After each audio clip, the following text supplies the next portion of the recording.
Gairebé 200 quilos d'aliments i 50 euros van ser els números finals de la segona edició de la Solidaris Cup, organitzada pel Cerdanyola Futbol Club.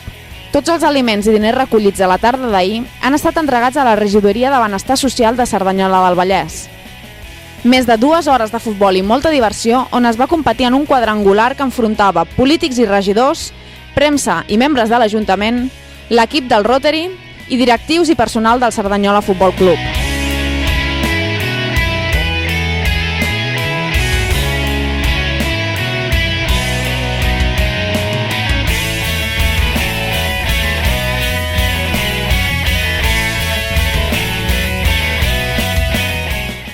Dues hores de solidaritat, on els que normalment no es vesteixen de curt es van calçar les botes per una bona causa.